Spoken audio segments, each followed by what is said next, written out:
Okay बेटा, next जो topic है very very important topic photoelectric effect का। कौन सा है? Laws of photoelectric emission. Laws of photoelectric emission.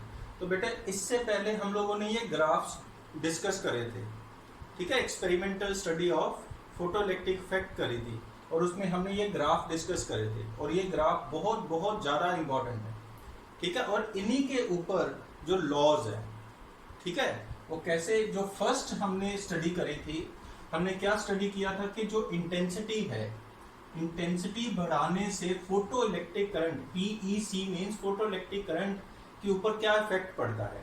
तो आपको पता होना चाहिए कि अगर new greater than new not है, मतलब थ्रेशोल्ड फ्रीक्वेंसी से जो इंसिडेंट फ्रीक्वेंसी है वो ज्यादा है, तो एमिशन होगी।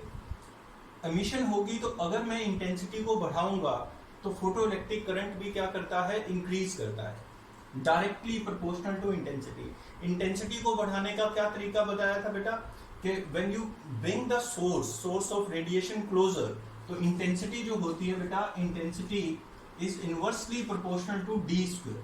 तो व्हेन यू डिक्रीज डी, आप डिस्टेंस को कम करोगे तो इंटेंसिटी बढ़ती है। कैसे बढ़ती है? ज्यादा फोटोन्स इंसिडेंट करते हैं, जो नंबर ऑफ फोटोन्स इंसिडेंटिंग पर सेकेंड वो इंक्रीज होते हैं, वो इंक्रीज करेंगे तो ज्यादा नंबर ऑफ इलेक्ट्रॉन्स निकलेंगे, ज्यादा नंबर ऑफ इलेक्ट्रॉन्स निकलेंगे तो ज्यादा करंट बनाएंगे।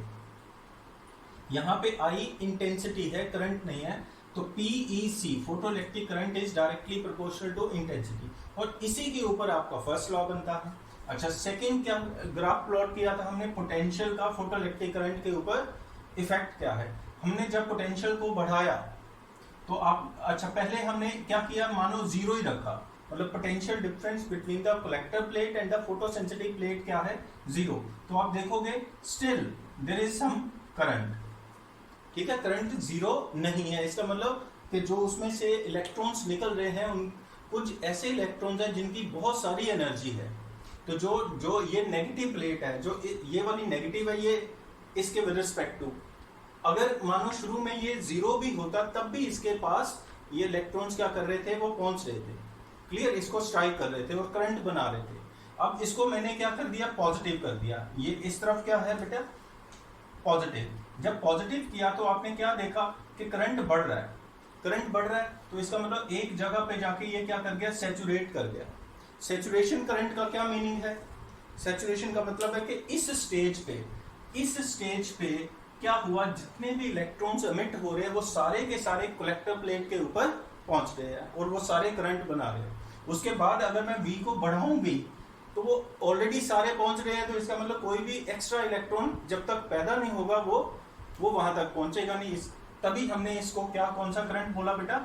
Saturation current. एक और चीज कि इंटेंसिटी जो है, इंटेंसिटी बढ़ाने से सैचुरेशन करंट भी क्या कर रहा है? बढ़ रहा है। मतलब आप देखो I3 is greater then I2 is greater then I1। इसका क्या मीनिंग हुआ कि जो फोटो इलेक्ट्रिक करंट है, यहां से ही पता चल रहा है कि फोटो इलेक्ट्रिक करंट जो है वो इंटेंसिटी पे डिपेंड करता है, डायरेक्टली डिपेंड करता है। पर एक चीज आपने देखी कि सभी के लिए जो स्टॉपिंग पोटेंशियल है वो क्या है? सेम है। स्टॉपिंग पोटेंशियल क्या होता था? जब मैंने इस प्लेट को, कलेक्टर प्लेट को नेगेटिव दे दिया, नेगेटिव देने से क्या होगा? जो इलेक्ट्रॉन्स की रिपल्शन होगी तो धीरे धीरे करंट क्या करेगा? डिक्रीज करेगा। एकदम से डिक्रीज नहीं करेगा, धीरे धीरे। तो स्टॉपिंग पोटेंशियल क्या होगा? वो पोटेंशियल, वो नेगेटिव पोटेंशियल जिसपे photo electric current becomes zero, clear. इन सभी के लिए स्टॉपिंग पोटेंशियल क्या है? सेम है। क्यों सेम है? क्योंकि यहां पे जब मैंने ये ग्राफ प्लॉट करे, न्यू को क्या रखा था? सेम रखा था। न्यू को क्या रखा था? फ्रीक्वेंसी को क्या रखा था? सेम। जब फ्रीक्वेंसी बढ़ेगी तो एनर्जी, जो इलेक्ट्रॉन्स एमिट हो रहे हैं बेटे, उनकी एनर्जी बढ़ेगी। एनर्जी बढ़ेगी, मोर एनर्जेटिक इलेक्ट्रॉन निकलेंगे, तो उनको स्टॉप करने के लिए भी हमें क्या चाहिए? ज्यादा स्टॉपिंग पोटेंशियल चाहिए, ज्यादा नेगेटिव पोटेंशियल चाहिए। मेरी बात को समझे हो? ज्यादा फ्रीक्वेंसी बढ़ाने से और इंटेंसिटी बढ़ाने से आपने ये सोचना है कि क्या होता है। इंटेंसिटी बढ़ाने से सिर्फ नंबर ऑफ फोटॉन्स इंसिडेंटिंग बढ़ते हैं और जो नंबर ऑफ इलेक्ट्रॉन्स एमिटिंग है वो बढ़ते हैं, उनकी एनर्जी इंक्रीज नहीं करती, क्लियर। बट फ्रीक्वेंसी बढ़ाने से क्या होता है, एनर्जी बढ़ती है। एनर्जी बढ़ेगी तो स्टॉपिंग पोटेंशियल भी बढ़ाना पड़ेगा। काइनेटिक एनर्जी मैक्सिमम बढ़ेगी तो स्टॉपिंग पोटेंशियल बढ़ाना पड़ेगा, तभी आप रोक पाओगे।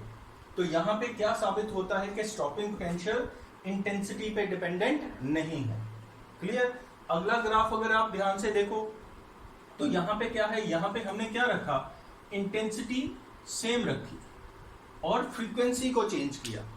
फ्रीक्वेंसी को चेंज किया तो देखो stopping saturation current again comes out to be same. तो इससे अगेन ये प्रूफ होता है कि इंटेंसिटी पे फोटोइलेक्ट्रिक करंट डिपेंड करता है, डायरेक्टली डिपेंड करता है। अच्छा, सभी के लिए स्टॉपिंग पोटेंशियल क्या रहा, डिफरेंट रहा। क्यों? क्योंकि फ्रीक्वेंसी क्या थी, डिफरेंट। तो किसका स्टॉपिंग पोटेंशियल सबसे ज्यादा बेटा, सी का। इससे साबित होता है कि nu C is greater than nu B is greater than nu A. तो जितनी ज्यादा फ्रीक्वेंसी, इसका ये मीनिंग हुआ फ्रीक्वेंसी एनर्जी के ऊपर डिपेंडेंट है। More the frequency more will be the energy. अगर ज्यादा एनर्जी का फोटोन आ रहा है, वो जाके स्ट्राइक कर रहा है फोटोइलेक्ट्रिक फोटोसेंसिटिव प्लेट पे, तो वो ज्यादा एनर्जी का इलेक्ट्रॉन को एमिट करेगा। तो उसको स्टॉप करने के लिए हमें ज्यादा स्टॉपिंग पोटेंशियल, ज्यादा नेगेटिव पोटेंशियल चाहिए। मेरी बात क्लियर है बेटे? इसमें जो वर्क होता है, आपको याद होगा वर्क जो होता था EV नॉट, वो बराबर किसके होता था, KE मैक्स। ठीक है। तो स्टॉपिंग पोटेंशियल बढ़ाना पड़ेगा क्योंकि काइनेटिक एनर्जी बढ़ रही। काइनेटिक एनर्जी क्यों बढ़ी? क्योंकि फ्रीक्वेंसी बढ़ रही, फ्रीक्वेंसी डिफरेंट है। तो यहां पे साबित होता है कि स्टॉपिंग पोटेंशियल इंटेंसिटी पे तो डिपेंड नहीं करता, बट फ्रीक्वेंसी पे डिपेंडेंट है, और इन्हीं के ऊपर लॉज है।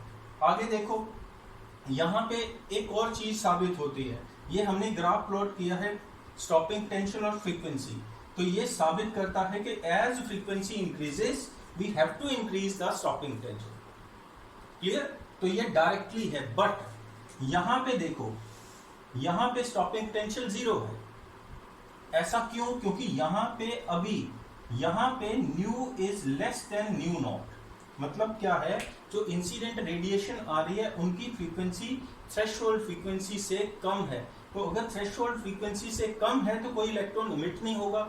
इमिट नहीं होगा तो क्या होगा, किसको आप स्टॉप करोगे? स्टॉपिंग पोटेंशियल क्या रहेगा, 0। पर एज यहां पे स्टॉप फ्रीक्वेंसी जो है थ्रेशोल्ड फ्रीक्वेंसी बनी या उससे बढ़ेगी, तो stopping potential is directly proportional to the frequency. Clear?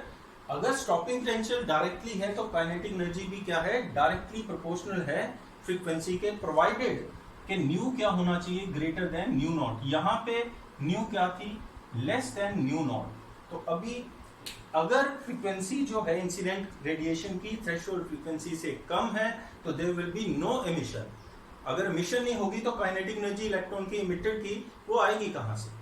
तो ये सिचुएशंस जो हैं, ये ग्राफ्स है जो हमने एक्सपेरिमेंटली स्टडी करे, इन्हीं के ऊपर हमने क्या बनाए, लॉज ऑफ फोटोइलेक्ट्रिक एमिशन। तो ध्यान से देखो, कहता है for a given photosensitive surface and frequency of incident radiation provided के न्यू क्या होना चाहिए, न्यू नॉट से ज्यादा, the photoelectric current is directly proportional to the intensity. First law. Second क्या कहता है, कहता है for a given photosensitive surface there exists a certain minimum frequency called threshold frequency below which no emission is possible. यहां पे साफ पता चल रहा है कि यहां पे हर सरफेस के लिए थ्रेशोल्ड फ्रीक्वेंसी है।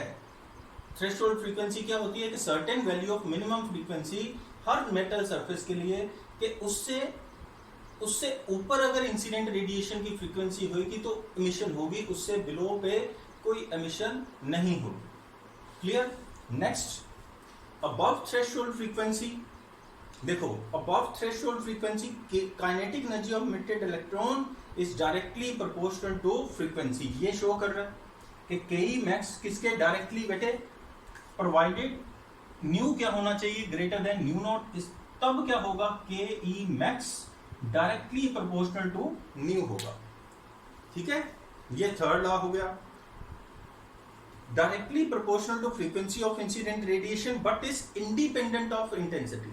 तो यहां पे पता चल रहा है कि इंटेंसिटी के लिए स्टॉपिंग पोटेंशियल सेम है, तो स्टॉपिंग पोटेंशियल सेम है तो Ke मैक्स भी क्या रहेगी, सेम यहां से। क्लियर? तो सभी की काइनेटिक एनर्जी जो है, सभी जो इलेक्ट्रॉन इमिट हो रहे हैं उनकी काइनेटिक एनर्जी फ्रीक्वेंसी के डायरेक्टली है, above threshold frequency, but is independent of intensity.